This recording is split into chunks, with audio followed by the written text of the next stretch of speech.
우리 은혜 받으실 하나님의 말씀은 데살로니가전서 5장 17절 말씀입니다. 우리 다 같이 합독하시도록 하겠습니다.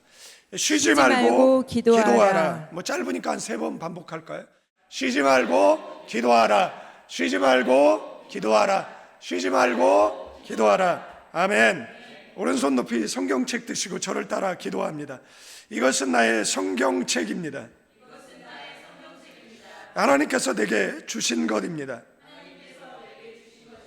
나는 이 성경이 말하는 사람입니다. 나는 이 성경이 가지고 있다는 것을 가지고 있습니다. 나는 이 성경이 할 수 있다는 것을 알 수 있습니다. 오늘 설교자를 통하여 하나님의 말씀을 듣는데 겸손히 받아들여 반드시 변화받을 것을 예수님의 이름으로 기도합니다. 아멘. 사도 바울은 데살로니가 교회 성도들에게 쉬지 말고 기도하라고 명령을 했습니다. 이것은 단순한 신앙 훈련이 아니라 박해와 고난 속에도 믿음을 지켜야 했던 초대교회의 현실적 필요에서 나온 권면이라고 할 수가 있습니다. 데살로니가 교회는 아직 신앙의 뿌리가 깊이 내리지 않은 그러한 교회 그리고 성도들이 주류를 이루고 있었기 때문에 성도들에게 기도할 것을 권면하고 있어요. 기도는 영적인 호흡이죠. 그러니까 영혼이 생존하기 위해서는 숨을 쉬어야 생존할 수가 있습니다. 그러니까 영적인 사람들은 기도하지 않고서는 어려움을 극복하고 고난을 감내하고 그리고 궁극적인 승리를 이루기 위해서는 기도해야 된다라는 것. 그런데 그 기도를 뭐 어떨 땐 하고 어떨 땐 하지 않고 이게 아니라 끊임없이 지속적으로 해야 된다라는 것을 쉬지 말고 기도하라고 사도 바울은 이렇게 권면하고 있습니다.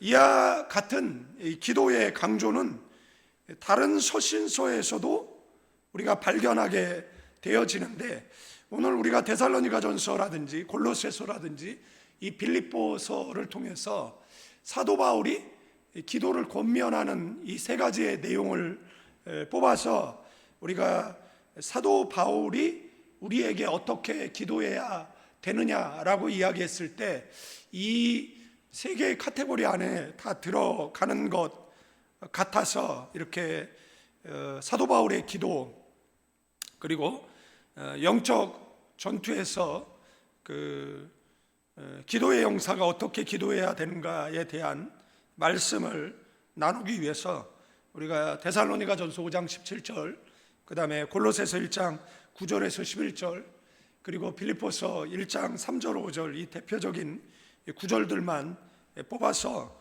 사도 바울이 우리에게 가르쳐주고 있는 그러한 기도에 대한 내용을 좀 살펴보고 신비에 새기고 은혜 받기를 원합니다. 그리고 사도 바울은 뭐라고요? 쉬지 말고 기도하라고. 그 다음에 이제 골로새서 그 1장 9절에서 너희를 위하여 기도하기를 그치지 아니한다 이렇게 고백하는 것을 보게 되어집니다. 성도들이 하나님의 뜻을 아는 지혜 그리고 총명으로 충만하고 주께 합당하게 행하고 모든 선한 일에 열매를 맺고 하나님의 영광을 드러내는 삶을 살도록 사도 바울이 간구했다. 이 말은 증보했다라는 거죠. 위에서 기도했다라는 내용이 되어질 수 있습니다. 그래서 공동체를 세우기 위해서 끊임없이 뭐 해야 된다라고요? 우리가 증보의 기도 해야 된다라고 하는데 만약에 이 증보 기도라는 것 때문에 뭐 말꼬리 잡는 사람들이 생길 수 있으니까 도고의 기도로 하라고 이렇게 말씀을 드렸어요. 근데 제가 원고를 정리하면서 습관적으로 이렇게 증보 기도라고 썼지만 뭐 그 당시에 예수님께서 제자들이 그리고 선지자들이 증보 기도 한 것 가지고는 뭐 시비는 걸지 않을 것이니까 꼭 틀린 말은 아니다라고 볼 수도 있습니다. 그다음에 세 번째 이제 그 빌립보서에 보면 이 감사하라, 뭐 기뻐하라 이런 표현들이 나오는데 여러분들 옥중서신이라고 이야기할 때, 그러니까 사도 바울이 13권의 책을 쓰잖아요. 그래서 우리가 애울 때는 뭐 갈대고로, 애골빌빌, 딤디딤 이렇게 애우지만 원래는 이제 대갈고로 이렇게 외워야 되는데 이게 좀 어감이 안 좋잖아요. 그래서 뭐 갈대고로, 그럼 제일 먼저 뭘 썼냐라고 이야기할 때 대부분 이제 데살로니가 전후서를 썼다라고 봐요. 그런데 대갈고로 이렇게 외우면 이게 좀 우리나라 어감에 뭐 대가리 뭐 이런 생각이 날 것 같아가지고 그래서 그냥 갈대고로 이렇게 외우는데, 그러면 이제 갈라디아서, 그러니까 뭐 대갈고로 외우면 데살로니가 전후서, 그 다음에 갈라디아 뭐서, 그죠? 그 다음에 고린도전후서, 뭐 로마서 이렇게 썼다는 거잖아요. 1차, 2차, 3차 전도 여행 때 쓴 것이고, 그 다음에 이제 옥에 갇혀서 뭘 쓴 거죠? 에베소서, 골로새서, 빌립보서, 빌레몬서 이렇게 썼습니다. 그러니까 이 빌립보서를 인용할 때 우리가 상상할 수 있는 것은 바울은 어디에 갇혀 있는 거죠? 옥에 갇혀 있는 것. 여러분들 그것도 무슨 죄를 져서 옥에 갇힌 게 아니라 억울하게 옥에 갇혔다라고 생각을 해보십시오. 여러분들 억울하게 옥에 갇히는 사람이 없는 줄 아십니까? 억울하게 옥에 갇히는 사람 굉장히 많습니다.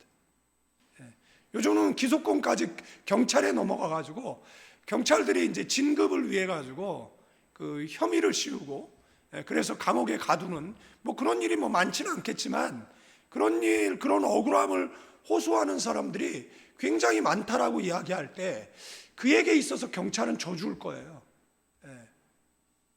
그죠? 그에게 있어서 검찰이 된다라는 건 져줄 수 있어요. 그에게 있어서 판사가 된다라는 건 잘못하면 저주일 수가 있다라는 거예요. 그러니까 이 공권력을 갖고 있는 사람들은 무엇을 하면 안 되는 거죠? 억울한 사람을 만들어내면 안 된다라는 거예요. 그래서 판결도 잘 해야 되고 기소도 잘 해야 되고 수사도 잘 해야 돼요. 여러분들 그 경찰의 강압 수사에 의해서 얼마 전에 영화로 만들어졌잖아요. 뭐 슈퍼마켓 살인 사건이요. 그래서 그 청년들이 감옥에서 평생을 보냈잖아요.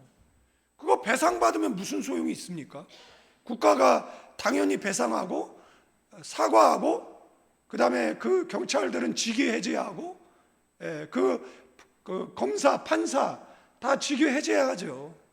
그러나 뭐 그렇게 판결했다라 그래서 판사가 직위 해제 당하는 것은 아니잖아요. 그러니까 수사를 잘 해야 되고 기소권 남용을 함부로 해서도 안 되고 그리고 판사도 잘 판결을 이렇게 해야 되는데 여러분들 죄가 있어서 옥에 갇혔어요.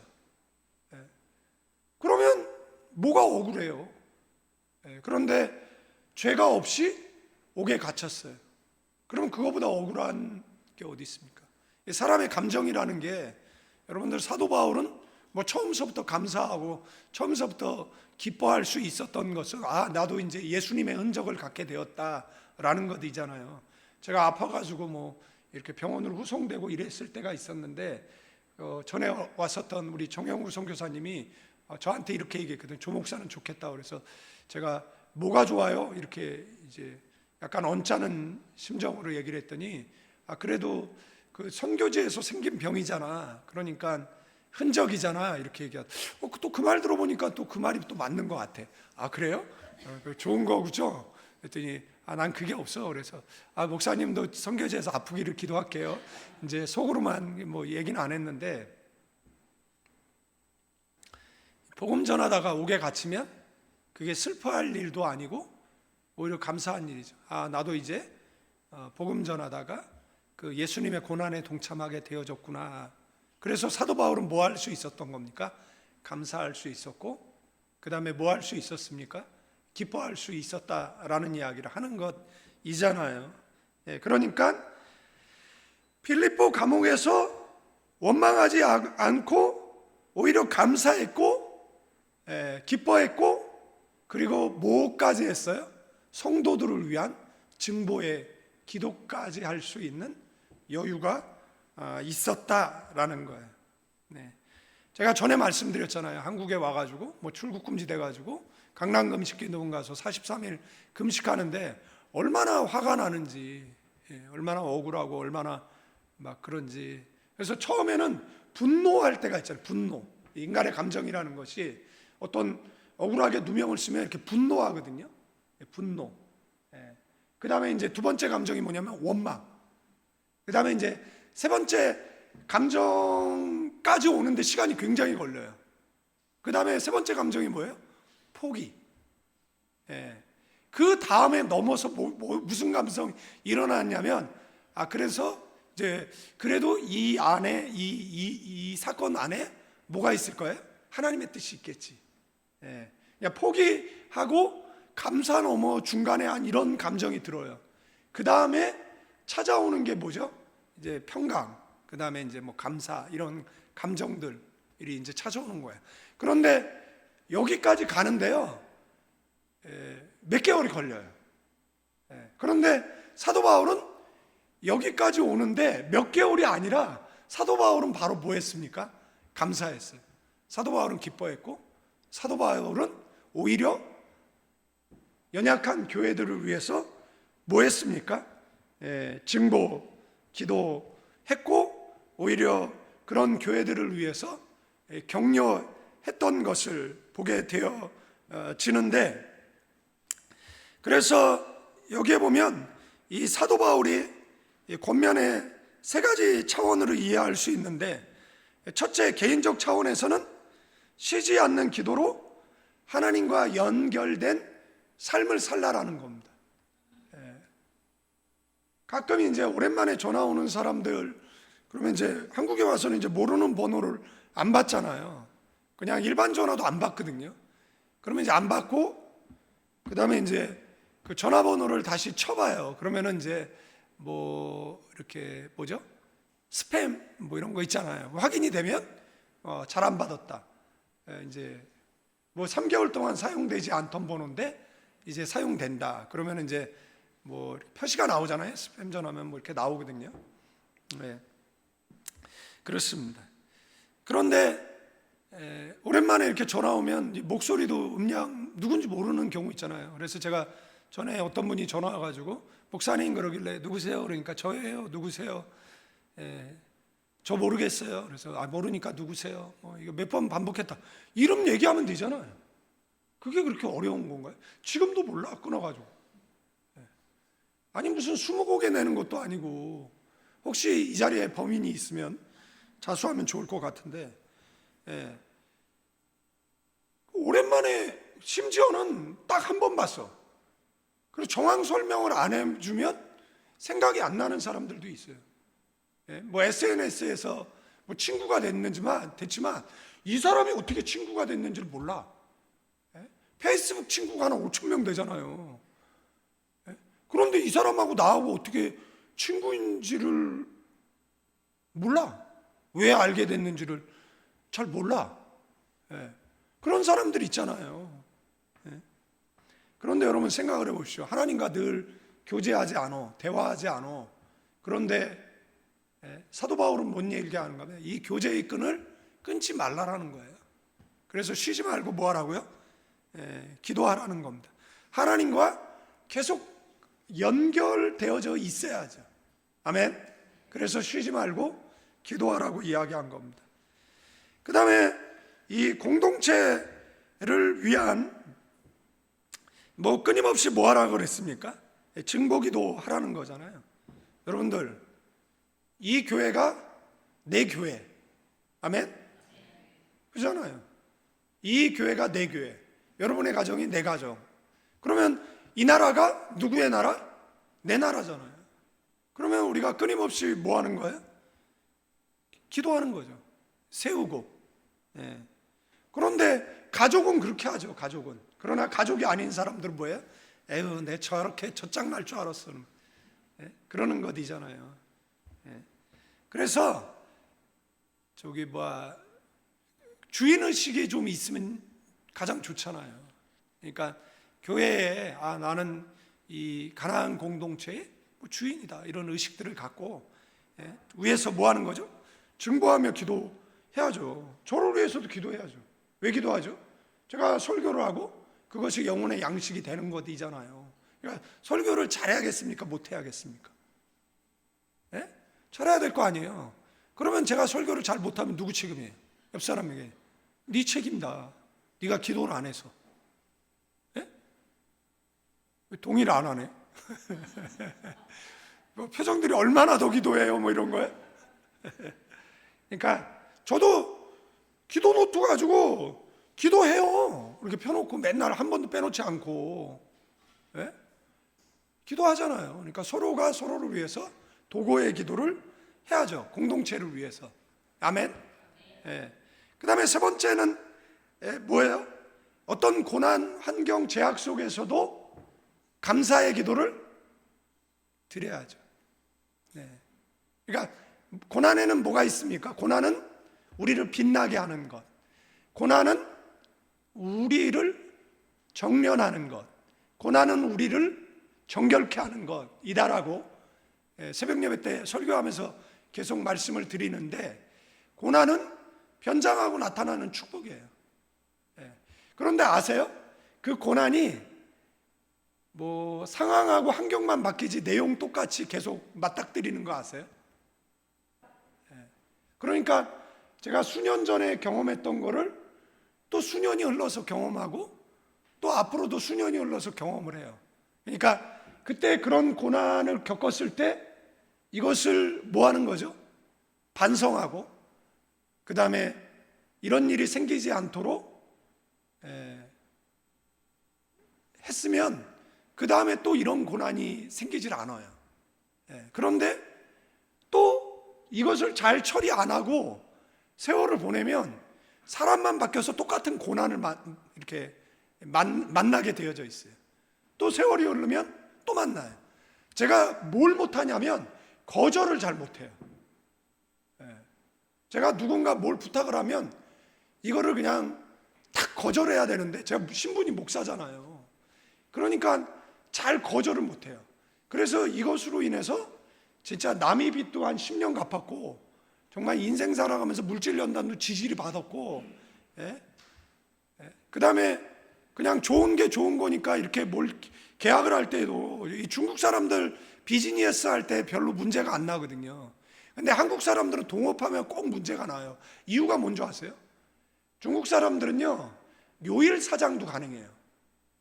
그래서 필리핀에서 월요일 수익은 네가 가져가고 화요일 수익은 네가 가져가고 그 다음에 주말에 수익이 가장 많이 나는데 이것은 가장 많이 투자한 사람이 가져가요. 그런데 이거 가지고 문제가 안 나요. 어떤 사람은 네가 경영을 해, 우리는 간섭 안 할게, 이익을 내줘, 이렇게 이야기를 해요. 그래서 뭐 한 7사람이 뭐 식당 하나 오픈해도 아무런 탈 없이 운영이 잘 돼요. 오히려 뭐 이렇게 지점을 늘려가요. 그런데 한국 사람들은 동업을 하면 꼭 문제가 나요. 그래서 우리나라에서 동업으로 성공한 기업이 딱 하나, 1세대 혜태 밖에 없어요. 그 다음에 2세대 때 가서 뭐 혜태제가, 혜태관광 뭐 이렇게 유통 뭐 이렇게 해서 다 쪼개져요. 그리고 뭐 없어진 뭐 관광은 거의 뭐 없어졌죠. 뭐 관광은 없어진 걸로 알고 혜태제가 하나 남아 있는 걸로 알고 있고 뭐 그렇잖아요. 근데 혜태는 원래 이렇게 동업한 회사였거든요. 근데 중국인이 뭐라고 얘기하냐면 이렇게 얘기해요. 우리는 계약서를 철저하게 써, 이거예요. 근데 우리는 뭐죠? 계약서를 안 써. 그냥 말하면 그 사람의 말을 신뢰해요. 그런데 그 신뢰가 나중에는 누군가에 의해서 깨어지고 그것이 꼭 나중에 문제가 나는 것이잖아요. 그래서 중국인들은 이렇게 계약을 할 때 변호사를 세워가지고 생길 수 있는 모든 문제점, 그것을 다 감안한 계약서를 써요. 그러니까 문제가 나지도 않고 이렇게 월권한다든지 이렇게 그 선을 넘는 일들이 이제 벌어지지 않는데, 우리 한국인들은 이제 뭐 저만 그런가요? 뭐 한국 사람들은 그게 잘 안 돼요. 그래서 나중에 이렇게 감정에 의해서 꼭 문제가 발생하는 그런 경우들을 이렇게 많이 보게 되어진다라는 거예요. 그러니까 그때 한번 경험을 했잖아요. 그러면 앞으로 이런 일을 또 만나면 어떻게 해야 돼요? 또 전과 같이 그렇게 우왕좌왕하나요? 근데 목회자 입장에서는 변명 같지만 이게 잘 안 돼. 이렇게 매몰차고 냉정하고, 그리고 뭐 목사한테 오죽하면 부탁할까 이러고 해서 잘 거절을 못 해요. 그래서 꼭 이게 나중에 이제 문제가 되는 경우들을 경험하게 되어지는데, 그죠? 그런데 마찬가지잖아요, 성도들도. 그러니까 인생을 살아가면서 고난의 이 스펙트럼이 굉장히 넓거든요. 물론 하나님께서 주시는 테스트가 있겠죠. 그 다음에 사탄의 템테이션, 유혹도 있을 것이고, 그 다음에 죄로 인한 문제도 있을 것이고, 선택의 잘못의 문제도 있을 것이고, 그 다음에 뭐 여러 가지 그 차원들이 있잖아요. 그러면 그것을 인생 속에서 경험하고 올 때 이것을 잘 처리하고 이런 문제를 만났을 때 잘 대처해야 되는 것이잖아요. 그런 것들을 제외하고 그 다음에 이 그 복음 사역을 위해서 겪게 되어지는 그 고난을 겪게 되어졌을 때 그것을 우리가 어떻게 대해야 되느냐, 그리고 그 외의 교난을 어떻게 대해야 되느냐라고 얘기했을 때 사도 바울은 뭐 감사로 대했다라는 이야기를 하는 것이고, 그리고 그런 일들이 반복되어지지 않도록 잘 그 경험적으로 또 처리하고 그러한 어떤 예들이 필요하다라는 겁니다. 제가 필리핀에 살면서 제가 맨날 얘기하거든요. 비자 문제, 주거 문제, 이동 문제, 이게 계속 생기거든요. 그러면은 생기니까 이런 문제가 계속될 거를 모르냐라는 거예요. 저희야 뭐 돈이 없었기 때문에 은퇴비자 만드는데도 뭐 은퇴비자도 뭐 교회에서 만들어준 게 아니라 자력으로 만드는데도 17년이 지나서야 그 돈 2만 불 만들어가지고 50 넘어서 만들 수 있는 은퇴비자 만든 거거든요. 그것도 교회에서 해준 것도 아니고, 그것도 이제 그 돈 그 2만 불 만드는데 그 17년이 걸린 거예요. 그래서 그거 은퇴청에 넣고 그 다음에 뭘 만든 겁니까? 은퇴비자를 이렇게 만든 것이잖아요. 그러니까 그 전에는 이제 계속 신분에 불안이 있는 것이잖아요. 그러니까 한국 교회에서도 선교사 파송하면 지금 50세 되면 은퇴비자 해줄 수 있잖아요. 그런데 돈 2만 불, 돈 2만 불을 후원을 안 해가지고 선교사들이 계속 비자 문제로 고통을 당하는 것이잖아요. 그 차 한 대 좀 사주면 이동 문제가 해결될 텐데 그 차 한 대 안 사줘가지고 교통이 발달하지 않은 나라에서 버스 타고 지프니 타고 트라이스클 타고 정말 길거리에서 수없는 시간들을 허비하게 만드는 것이잖아요.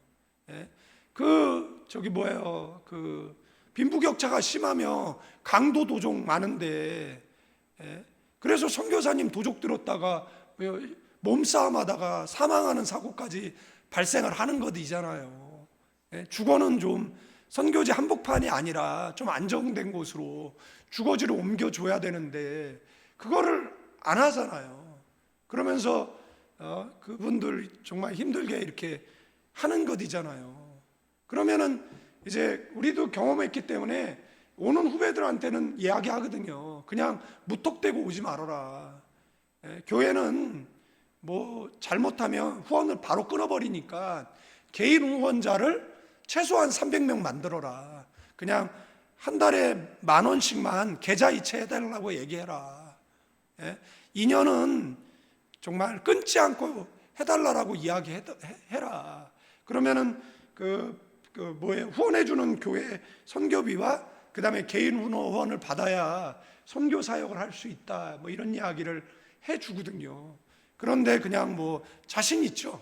그러나 자신이 있어가지고 나와가지고 다 시행착오 겪고 사건 사고 만나고 그 다음에 뭐 하는가? 기법하고 떠나가면 하나님 나라에 얼마나 손해입니까?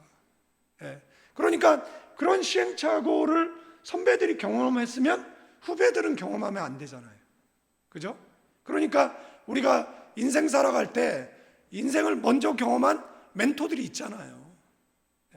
그러니까 그들의 경험을 귀담아 좀 들어두는 게 유익하잖아요. 그런데 그렇지 않잖아요. 그래도 뭐 목사들이나 그런 뭐 어려움이 있을 때 뭐 기도로 그냥 기도만이 결국은 사람을 이해하게 하고, 그치, 인간의 본성은 죄지, 그러면서 이제 그 이기고 그 다음에 이렇게 전진하는 데 있어서 이 하나님과의 이 연결된 이 파이프라인에 문제가 없으면 자, 사기당해도 이깁니다. 다 이겨요. 그리고 주 안에 사기가 없어. 왜 없냐면 이집트에서 400년 종살이 했잖아요. 체불된 임금 다 박아서 나왔어요. 야곱이 라반의 집에 20년 종살이 했잖아요. 그러나 그 라반의 집을 떠나올 때 하나님께서 다 갚아주셨어요. 그러니까 우리가 뭐 사회 경험 없고, 그죠? 좀 어리버리해가지고 세상에서 잘못된 판단을 하더라도 우리가 하나님과의 이 라인이 건재하면 하나님으로부터 뭐예요? 공급이 있을 줄로 믿습니다. 뭐 구체적으로 하나하나 살펴보면 데살로니가전서 5장 17절은 쉬지 말고 기도하라는 거예요. 이거 단순한 경고 훈련의 권면을 넘어서 신자의 존재 방식을 규정하는 본질적인 문장이에요. 이 영혼의 호흡을 가리키는데, 이게 쉬지 말고 기도하라는 것은 이 헬라어의 의미를 볼 때 끊이지 않고 중단 없이 연속적으로 라는 의미를 가지고 있어요. 뭐 특정한 장소, 국한된 뭐 지역을 의미하는 게 아니다라는 것이고요. 뭐 기도가 감정이 기도해야겠다 그러면 뭐 그때 감정에 의해서 기도하고, 뭐 기도해야겠다라는 감정이 안 일어나면 안 기도하고. 그러니까 신앙생활은 성실한 사람이 가장 잘합니다. 그러니까 우리는 그냥 금요 예배 나가. 저도 나오기 싫을 때 있어요. 그래도 나와. 저 빠지지 않고 나와요. 말이 그렇지, 새벽 예배 왔다가 집에 가면 왕복 90km인데, 그죠? 낮에 좀 일 보고 그 다음에 교회 오는데 또 왕복 90km예요. 그러면 하루에 뭐 200km 가까이를, 내가 택시 드라이버도 아니고 택시 드라이버보다 많은 양을 하루에 운전하는 것이잖아요. 그러면 엄청 피곤하거든요. 제가 앓고 있는 지병으로는 밀폐된 공간에 오래 앉아 있으면 안 되는데, 그래도 제가 몸이 피곤하니까 가기 싫어. 이번 금요 찬양을 우리 박 권사님한테 맡겨야겠다. 다음 주는 원일이한테 맡기고, 뭐 전교인의 간부화 해가지고 뭐 12월 달에 은채가 예배 인도하고 뭐 이제 이렇게 해서, 그잖아요. 우리 사장님도 한번 인도하고 뭐 이렇게 다 하면 그러면 훨씬 수월하겠다, 뭐 이런 생각할 수 있잖아요. 그러면서 또 만인 제사장 부르짖고, 만약에 그렇게 한다라고 생각을 해보십시오.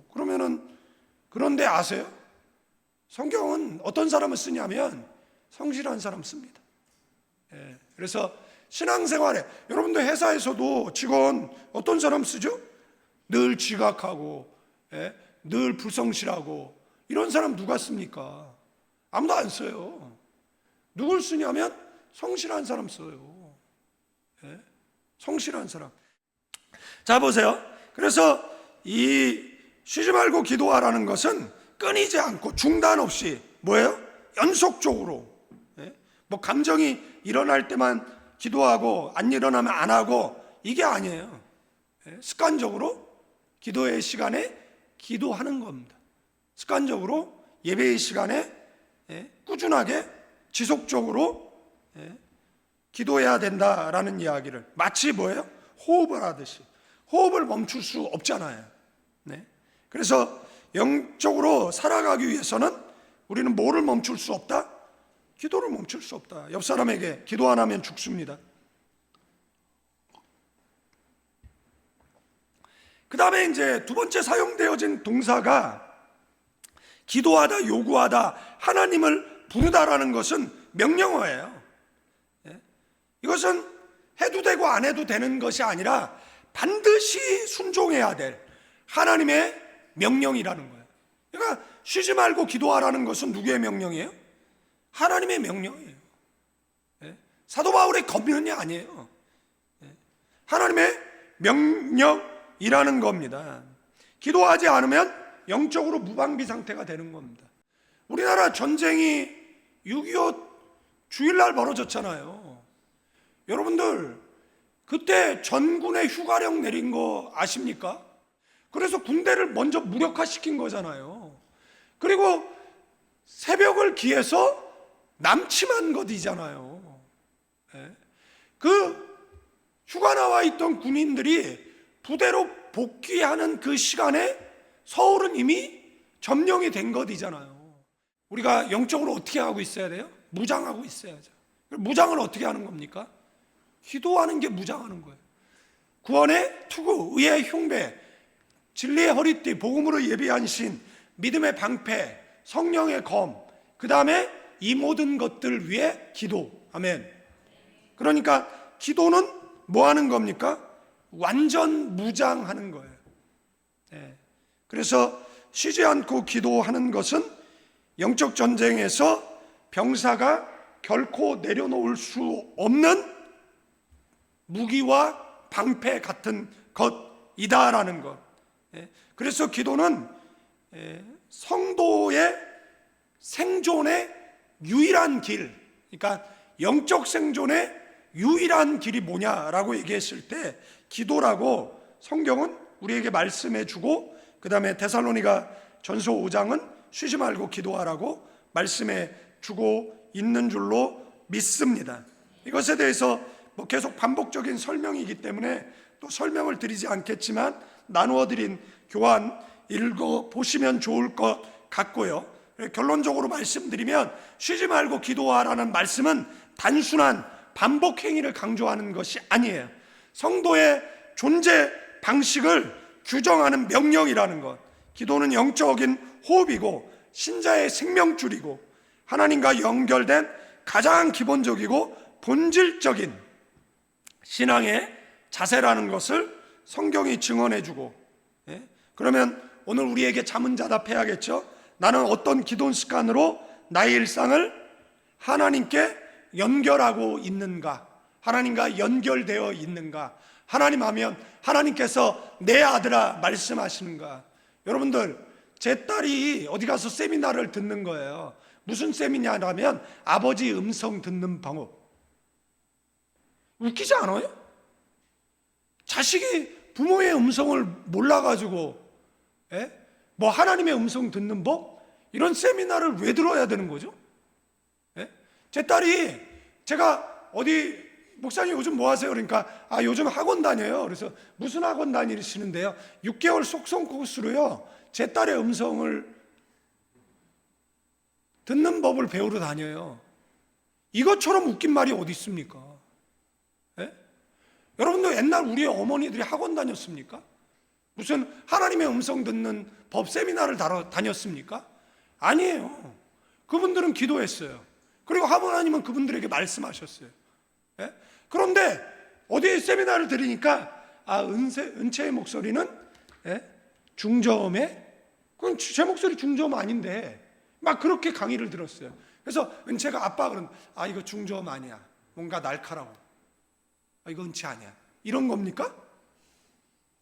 이것이 무슨 학원을 다녀야 되고 무슨 분별이 돼야 되는, 이거 웃긴 한편으로 생각하면 되게 웃긴 거잖아요.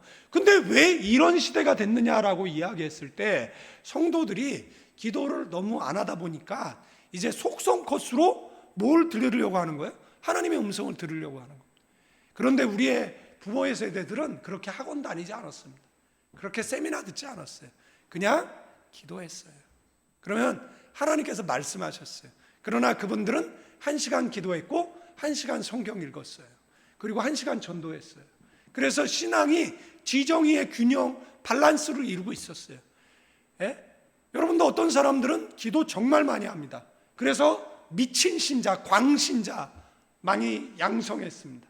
어떤 사람은 기도는 너무 적게 하는데 뭐는 많이 하는 거죠? 성경은 많이 읽어요. 그래서 바리새인들이 많이 배출되어졌습니다. 어떤 사람은 사회가 잘못되면 가서 개혁해야 된다, 의지적 신앙 이야기했어요. 현실 참여하고. 그러나 성경은 그렇게 말하지 않았어요. 너의 지식이, 너의 정적 신앙이, 너의 의지적 신앙이 밸런스를 이루어야 된다라고. 그래서 1시간 기도했어? 그럼 1시간 성경 읽어. 1시간 성경 읽었어? 그러면 1시간 전도해. 이렇게 가르쳤다라는 것 여러분들 기억하셔야 됩니다. 두 번째 뭐죠? 골로새서.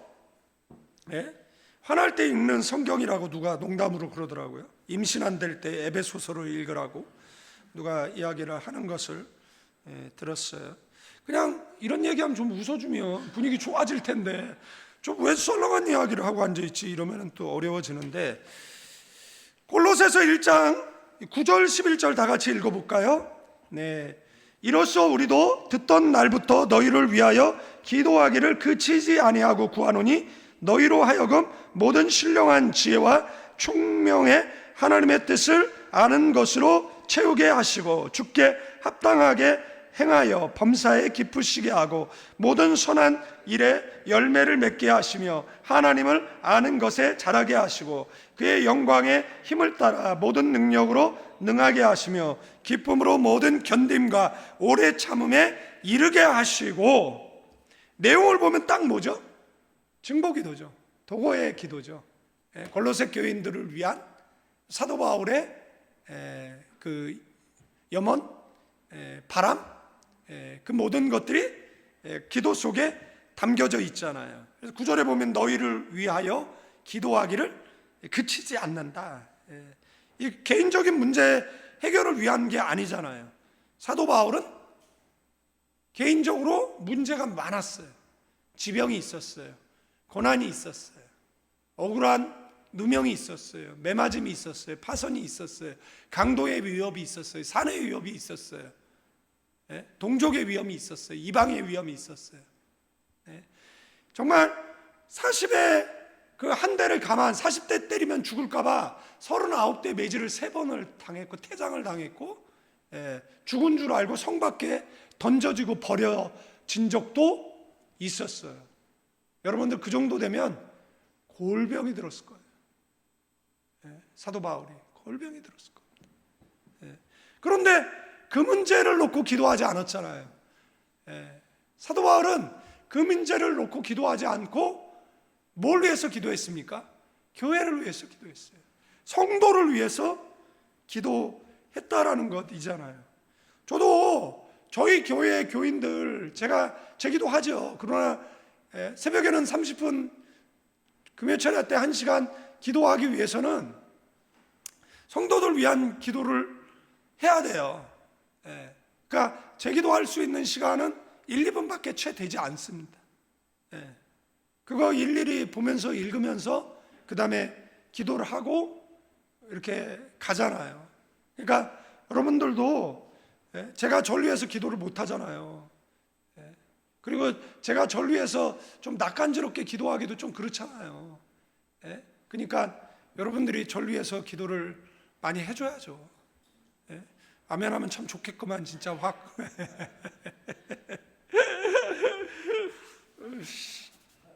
그냥 웃지요. 자 보세요. 개인적 해결은 아니었어요. 항상 교회 공동체 전체를 품은 정보 기도를 누가 했어요? 사도 바울이 했어요. 사도 바울에게 있어서 교회는 뭐죠? 그리스도의 몸이었어요. 교회보다 소중한 것이 없었어요. 아멘.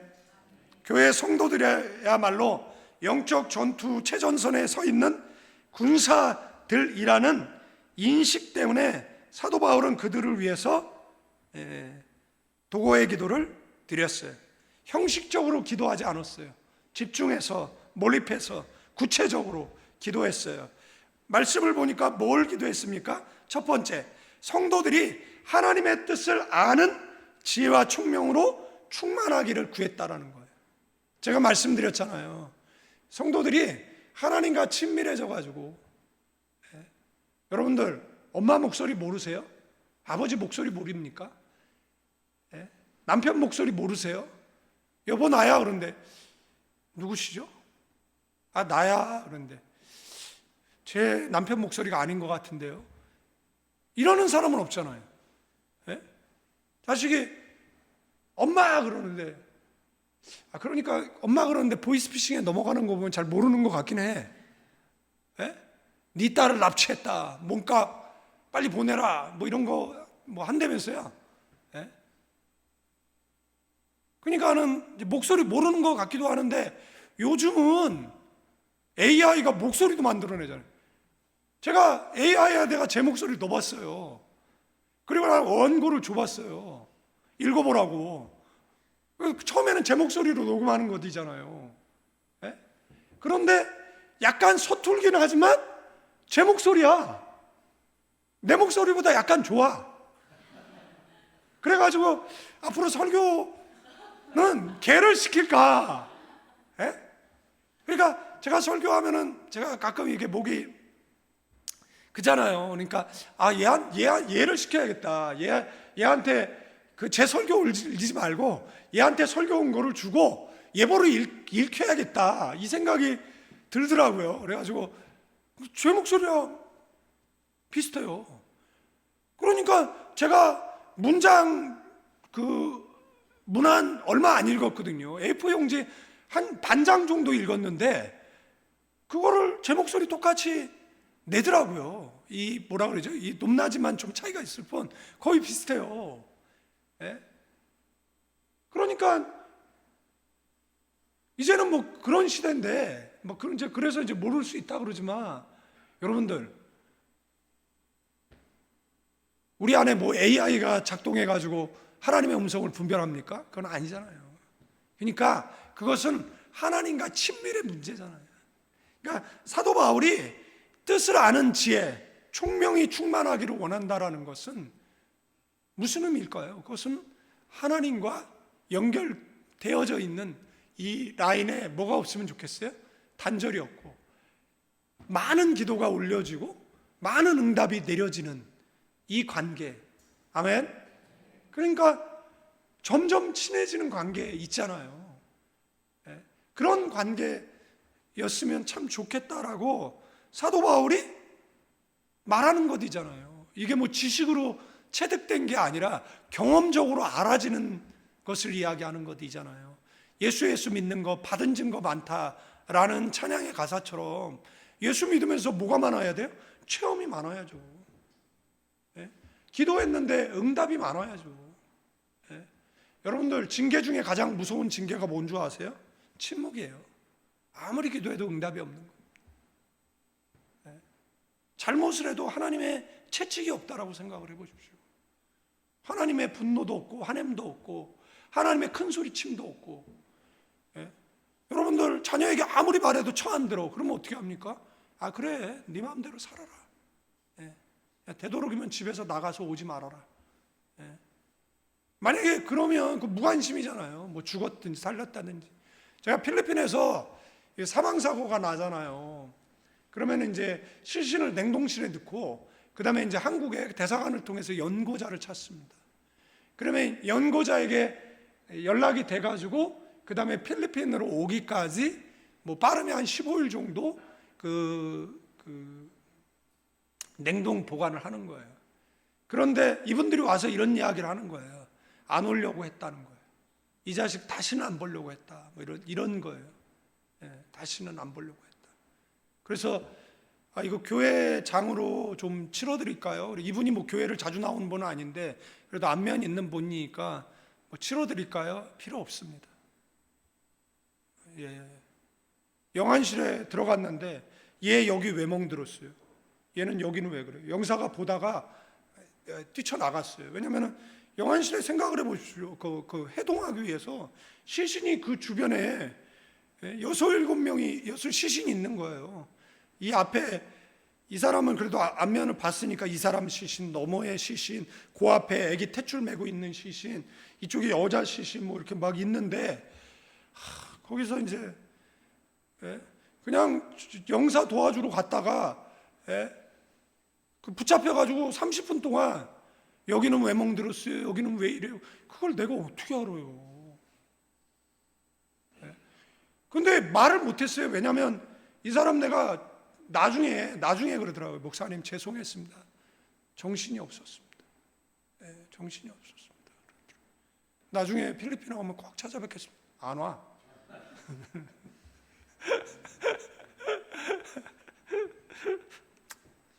그렇습니다.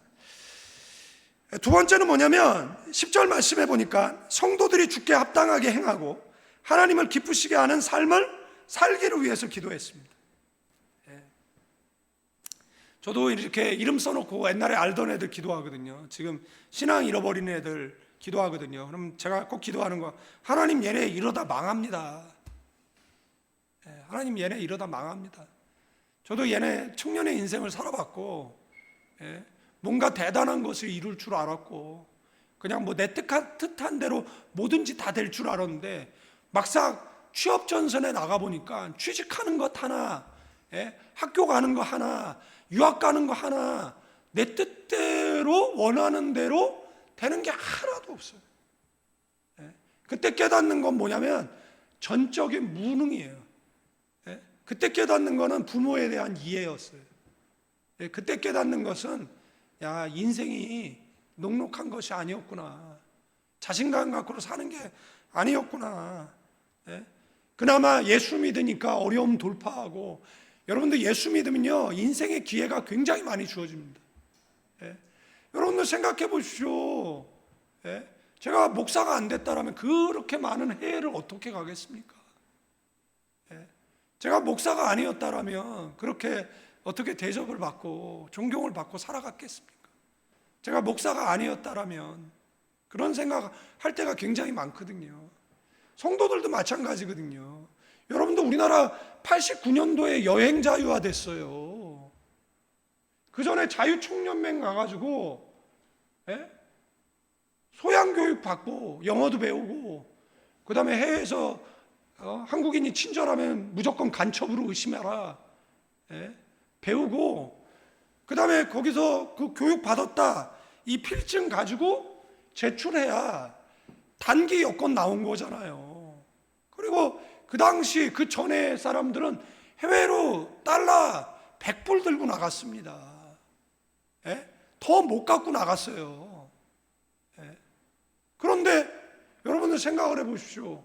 그런데 한국의 성도들이 십자가 깃발 들고 단기 선교로 얼마나 많은 나라를 가고 있습니까? 얼마나 많은 해를 가고 있습니까? 그들에게 얼마나 많은 기회가 주어지고, 목회자들 얼마나 많이 유학을 가서 우리나라 경제, 사회, 문화, 그 제반, 여러분들 뭐 연예기획사에 제 아는 목사님도 거의 음악 만들고 그 가수들이 부르는 그 초이스하는 대부분 크리스찬들이 들어가 있습니다. 우리나라 그 랩 세계는 거의 80-90%가 크리스찬이에요. 그러니까 얼마나 많은 그 사람네들이 다 누굽니까? 목회자 자녀들이잖아요. 그 사람이 우리나라 이 나라가 그래도 은연중에 세국이 있잖아요. 그럼에도 불구하고 교회가 그들을 눈을 깨우고 의식을 깨워가지고 해외를 내보낸 것이잖아요. 필리핀에 가보십시오. 그 사람네 대부분 교회를 안 다녀서 그렇지 대부분 교회가 연관져서 온 사람들이잖아요. 그래서 그들이 어떤 삶을 살기 합당한 삶, 여러분들 예수 믿는 사람은 예수 믿는 사람다운 삶을 살아야 됩니다. 세 번째는 뭐죠? 성도, 이 다운 삶이 뭐냐라면 제가 지난번에 갔을 때 우리 집사님한테, 집사님 듣고 계시겠구나. 잠시 기 빠진 기도하길래 제가 소리쳤거든요. 설교하다. 아니, 씩씩하게 기도하세요. 씩씩하게. 뭐. 금요일 날은 듣고 계신다 그러는데 괜히 얘기했다. 쫄지 마. 어깨 피워. 안마에 안 죽어. 자, 우리나라 속담 있죠. 떡 주실 줄로 믿고 김치국부터 마신다. 그러니까 떡이 생긴 건 아닌데 떡 줄 줄로 믿고 김치국 마시는 것처럼 응답될 걸 믿고 뭐부터 한다? 감사부터 한다. 그러면 응답될 걸 믿고 얼굴 표정부터 바꿔요. 예? 응답될 건데 뭐 올해 말씀이 뭐예요? 담대함을 버리지 말래잖아요. 큰 상이 있대잖아 우리에게. 아멘. 그러니까 도대체 큰 상이 뭘까? 예? 밥상일까? 예? 30찬? 예? 수라상일까? 그러니까 큰 상. 예? 네. 골로새서 1장 10절에 보면 뭘 이야기하는 겁니까? 세 번째는 모든 선한 일에 열매 맺기를 간구하는 것이죠. 노력했는데 열매가 없으면 어떻게 하십니까? 제가 필리핀에서 그 수천 명의 학생들을 한국 보내고 해외 보냈는데 그 가운데에서 커 보이는 게 있잖아요. 교회 안 다니는 애들이 굉장히 커 보이거든요. 그런데 믿음으로 살고 있는 애들 보면 우리 교회 안 나와도 우리 교회 나올 것이지 이것들이 아주 안 나와도 기쁘잖아요. 안 기쁩니까? 기쁘잖아요. 감사하잖아요. 예? 우리 애가 저기 어느 나라 가가지고 선교사로 있지 뭐 그런 생각하면 그게 뭐예요? 열매잖아요. 예? 열매 아닙니까? 제가 아이팟 애들 밥 사준 것만 해도 어마어마하게 사줬거든요. 예? 그런데 의리가 없어. 우리 조한나를 제외하고. 예? 조한나가 한국으로 유학 온 거 아니에요. 예? 그러니까 그래도 내가 조한나 때문에 내가 아이팟 다 용서하고 내가 그런 거지. 예? 조한나도 와가지고 저 큰 교회 갈래요. 큰 교회가 더. 예? 큰 교회가. 예? 옛날에 탈북한 애가 있어. 야 교회 좀 와. 그랬더니 딴 데 갔어. 왜냐하면 딴 데 가면은 그 사역하는 데는 혜택이 많거든. 예? 그잖아요. 우리 조한나도 필리핀 커뮤니티가 잘 돼 있는 교회 가면 혜택이 더 많어. 우리 혜택이 없어. 혜택을 바라보지 말고 네가 돈 많이 벌어가지고 교회다 헌금 많이 해라. 예? 그잖아요. 우리는 뭐 그런 주의잖아요. 이왕이면 조한나가 교회 하나 주면 좋겠다. 뭐 이런 거잖아요. 네가 한국 재벌 만나가지고 좀 결혼을 해가지고, 예? 그러기 위해선 필리핀 남자친구하고 헤어져야 되니까 그거는 네가 알아서 하고. 아니면 필리핀 남자친구가 필리핀에서 대박을 터뜨려가지고 뭐 그래도 괜찮은 것 같고 뭐 하여간 그렇습니다. 근데 그런 열매를 보면 기쁘잖아요. 안 기쁘세요? 내가 전도했는데 그 사람이 어느 날 세례 받고 그잖아요. 조금 있으면 우리 김창욱 집사님 어머니가 또 세례 받으실 거 아니에요. 그러면은 세례 받고 제가 그래도 연세 많으시니까 이제 집사나 뭐 임명 못 하는데 교단에서는 이제 명예권사 뭐 이런 거 세우지 말라 그러거든요. 그거는 뭐 교단에서 그러는 내가 명예권사라도 꼭 드려야지. 우리 민집사님이랑 다 모아가지고 이제 연세 드신 분들 다 해가지고 나중에 이제 임직할 때 그죠? 예? 원일이 장로 세울 때 할까요?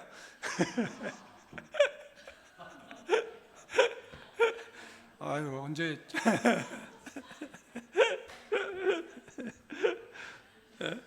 참네 어이없어 하는데 세월 금세 흘러요. 예? 요즘 한국에 30대 장로 세워요. 예? 우리나 올드 해가지고 그냥 그래도 장로는 뭐 50 넘어야지 이러지. 지금 그 누구예요? 옛날에 그 원종수 권사? 그 사람 장로 될 때 29인가 28에 장로 됐어요. 그러니까 우리나 뭐 장로 세워야 되면 그래도 뭐 나이 많고 경제적 여유 있고 뭐 이렇게 하지. 요즘은 일찍 세워요. 그러니까 저기 원일이 장로 세운다라고 얘기해도 여러분들이 내가 먼저 해야 되는데 제가 먼저 하면 안 돼. 이런 의도예요. 그리고 개척교회 다니는 게 좋아. 개척교회는 웬만하면 빨리 직분자가 필요하니까 빨리빨리 세우거든. 큰 교회 다녀봐. 눈에 보이지도 않아. 예? 자, 옆 사람은 개척교회 다니는 게 은혜다. 인사하세요. 예? 우리 교회 좋은 교회. 예? 오사장님 다니는 교회 좋은 교회. 네 번째는 뭐냐면, 교회가 하나님의 영광을 드러내는 삶을 살아가도록 성도 각자가 하나님의 능력으로 강건해지기를 사도 바울은 기도했어요. 이 네 가지 기도 제목을 놓고 뭐 했습니까? 공동체를 위해서 그들이 영적 전투를 이겨낼 수 있도록 기도했어요. 아멘.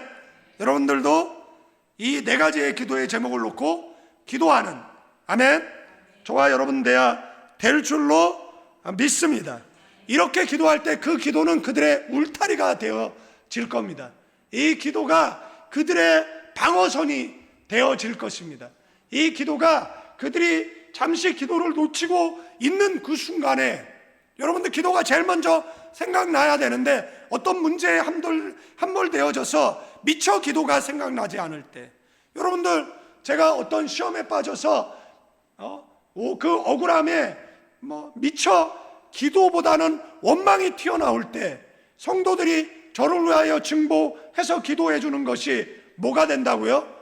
울타리가 되어진다는 겁니다. 방패가 되어지고 방어친지가 되어져서 적들이 내가 빨리 정신 차리고 기도해서 그것을 방비할 때까지 막아낼 수 있다라는 것.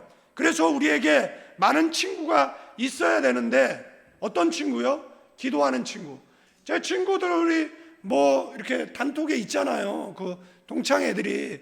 예? 그런데 걔네들 가운데 예수 안 믿는 애들이 있잖아요. 그러니까 어제 술 많이 먹었다, 나도 많이 먹었다, 너도 많이 먹었냐, 이러고 막 얘기하고 있는데, 제가 이렇게 주말은 숙취 함께 보낸다. 그래서 제가 문자에다가 주말은 주님과 보내라. 야, 교회 가라. 교회 가서 즐겁고 행복하게 보내라 라고 했더니 대화 단절. 그래서 더 이상의 대화가 진행은 되지 않지만, 걔네들은 복 받은 애들이에요. 왜? 내가 목사잖아. 그러니까 내가 걔네들을 위해서 기도하잖아요. 내가 내 친구 집사를 위해서 기도하거든요. 걔 오토바이 타는데 걔 오토바이 타다가 곱게 죽게 해달라고 제가 기도하거든요. 오토바이 사고로 죽지 말고 건강하게 오래오래 사다가 교회 기둥 같은 집사로 쓰임받다가 교회에 그 장로로 세움받고 그 다음에 하나님 앞에 가게 해달라고 그렇게 기도하거든요. 이왕이면 제 친구가 교회에서 선한 영향력 끼치는 사람이면 좋겠잖아요.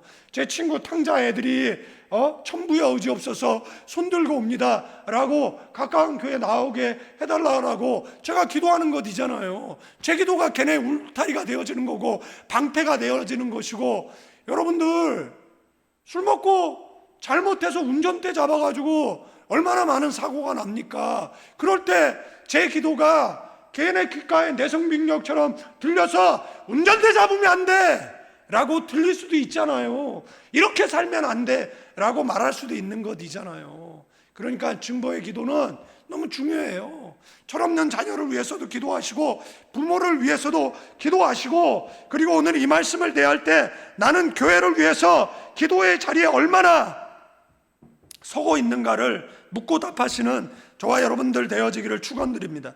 세 번째, 빌립보서 3장 1장 3절에서 5절입니다. 사도 바울은 빌립보서는, 에베소서, 골로새서, 빌립보서, 빌레몬서는 옥중서신이에요. 사도 바울이 쓴 13권의 책을 3개의 카테고리로 나눕니다. 데갈고로, 데살로니가 전후서, 갈라디아서, 고린도 전후서, 로마서는 1차, 2차, 3차 전도 여행에 쓴 책이에요. 그 다음에 에골빌빌, 에베소서, 골로새서, 빌립보서, 빌레몬서는 옥중서신이에요. 그 다음에 디모데전서, 디도서, 디모데후서, 이거는 목회서신이에요. 이렇게 분리를 하는 겁니다. 그러면 사도 바울이 옥에 갇혀서 지금 감사하고, 그 다음에 앞에 이제 증보 기도를 다뤘기 때문에 여기에서 중보기도를 다루지 않지만 증보기도를 했다는 것이잖아요. 예? 사도 바울의 기도의 세 번째는 뭐죠? 감사기도입니다. 아멘. 사도 바울은 극한 상황 속에서 뭘 하지 않았어요? 원망하지 않았어요. 불평하지 않았어요. 여러분들 이거보다 밑바닥이에요? 예? 감옥에 갇히는 것보다 내일을 알 수 없는 운명에 처해지는 것보다 더 극단이 있습니까? 더 바닥이 있습니까? 그래서 어떤 학자들은 이것을 문학적으로 해석할 때 뭐라고 해석하느냐라면 인간이 내려갈 수 있는 가장 밑바닥에서도 무엇을 잊어서는 안 된다는 거예요? 기도를 잊어서는 안 됩니다. 이것이 그런 의미를 갖고 있고 그런 뉘앙스를 가지고 있는 말씀입니다 라고 하는 거예요. 예? 여러분들 어떤 목사님이 5개 민주화 운동하다가 갇히게 되어진 거예요. 그런데 5개 갇힌다라는 것은 필요한 공기 제공을 안 한다라는 거예요. 필요한 햇빛 제공을 안 한다라는 거예요. 그에 필요한 영양 공급을 안 한다라는 겁니다. 그 죄의 형량에 따라서. 그런데 너무 추운 거예요. 겨울이 됐는데 너무 추운 거예요. 너무 추운 거예요. 그런데 그분이 너무 추우니까 감옥에서 뭐 하는 거예요? 하나님 불을 주세요. 하나님 불을 주세요. 하나님 불을 주세요. 하나님 불을 주세요. 네? 그래서 그분이 감옥에서 뭐를 받은 거예요? 불을 받았다는 거예요. 네. 여러분들 인간이 그 당시에 서슬퍼럴 때 간첩 혐의를 씌워가지고 형장의 이슬로 사람을 죽이기도 하는 시대였잖아요. 모진 고문을 하던 그런 시대였잖아요. 부천에서 여학생 잡아다가 성고문하고 그런 자를 이근한이라는 그런 자를 나중에 기독교가 목사 세워가지고 전도문 맞고 예수 영광 가리고 이런 일들이 있었잖아요. 예? 여러분들 생각을 해보십시오. 그런 밑바닥, 더 이상 내려갈 수 없는 그 바닥이잖아요. 예? 그 바닥에서 그가 외친 거는 뭐예요?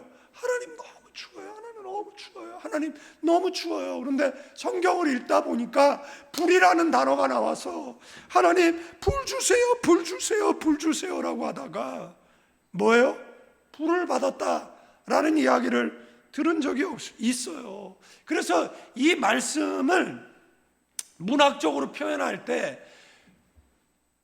인간이 내려갈 수 있는 가장 밑바닥에 내려갔을 때 너 어떡할래? 이 말이에요. 네. 여러분들 저는 교인들의 형편 상황을 잘 모릅니다. 그리고 이 밑바닥이라는 것이 사람마다 경중이 달라요. 네. 제가 얘기했잖아요. 제가 고등학교 때 친구가 여의도에 서울 이삿짐 아버지가 사장이어가지고 주말마다 이제 가서 이제 아르바이트를 했어요. 그러면 그때 단기 아르바이트로 가장 큰 돈을 벌 수가 있었어요. 한 3만 5천 원 정도. 그 다음에 이사 주인에 따라서 뭐 팁을 주면은 또 많이도 받기, 부잣집들이니까 많이도 받기로 했어요. 그런데 어떤 자매인데 우리는 그때 고3이었고 그 자매는 이제 대학생인데 우는 거예요. 근데 친구 둘이 있었는데 그 중에 잘생긴 애가 자기가 꼬신다라고 그래가지고 가서 말을 걸었는데 아주 태자를 맞아가지고.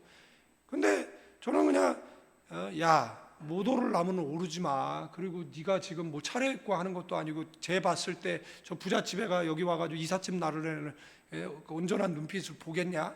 그러니까 애초에 그런 저기 농땡이 프리치가 이삿짐이나 열심히 날러. 이삿짐이 열심히 내리고 있는데 그 사람이 저한테 왔어요. 그래서 뭐 이런저런 얘기하다 보니까 왜 오냐 그랬더니 집이 망했대요.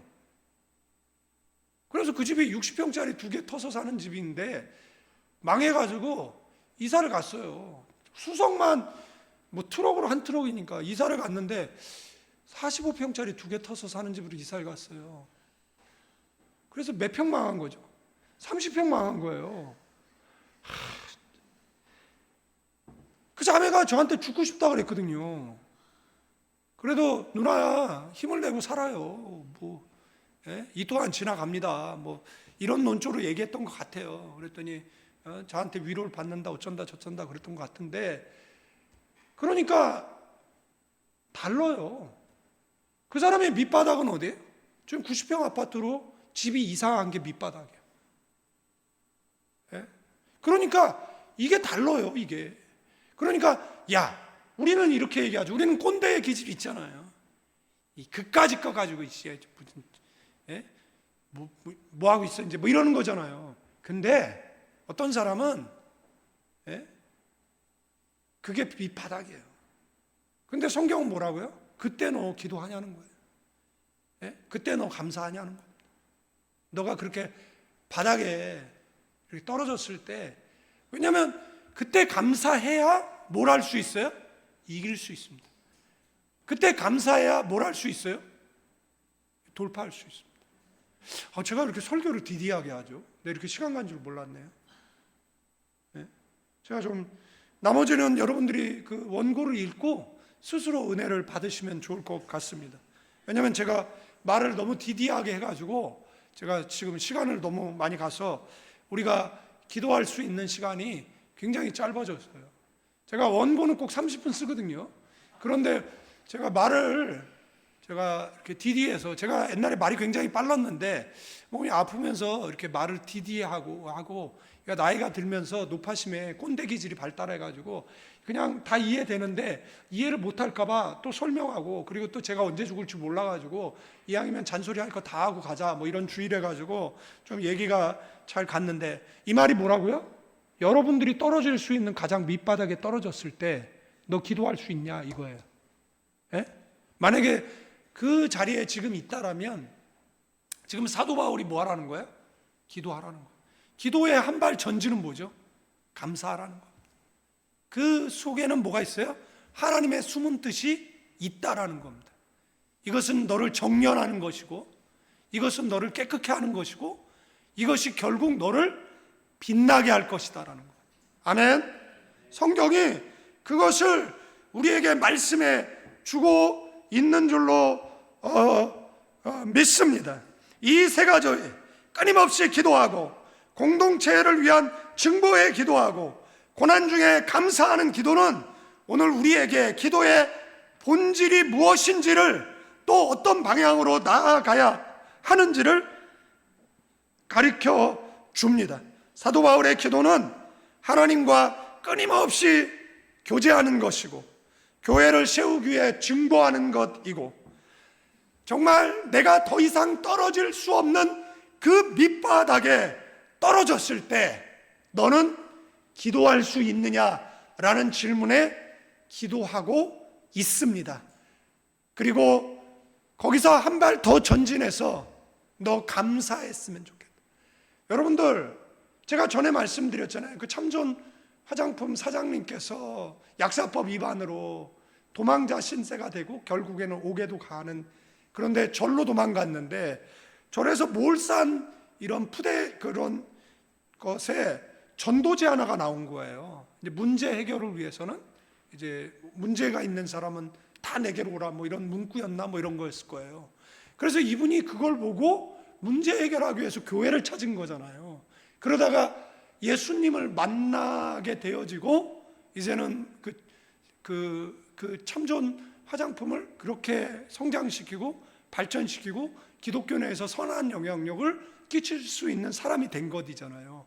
그분은 예수를 믿지도 않는 사람인데 그 사람의 가장 밑바닥이 어디였습니까? 지금 절로 도망쳤을 때잖아요. 그런데 그 밑바닥에서 우연히 핀 무엇을 쌓은 종이 한 장, 그게 그의 운명을 바꿔낸 것이잖아요. 그러니까 우리는 가장 억울하고 가장 절망적인 상황 가운데서 사도 바울은 너 기도하고 있냐 이렇게 물을 때, 그 상황이 지금 오늘 이 시간이라면 오늘 기도할 때 하나님의 구원의 손길, 하나님의 치료의 손길이 오늘 저와 여러분에게 급하게 바라는 놀라운 은혜의 역사가 있을 줄로 믿습니다. 이제는 우리 주 예수 그리스도의 은혜와 우리 아버지 하나님의 극진하신 사랑, 성령님의 감화 감동 교통 충만 축복하심이 이 밤에 기도하는 믿음의 사람들 위해 가정과 자녀와 사업장 위에 이제로부터 영원까지 함께 계실지어다.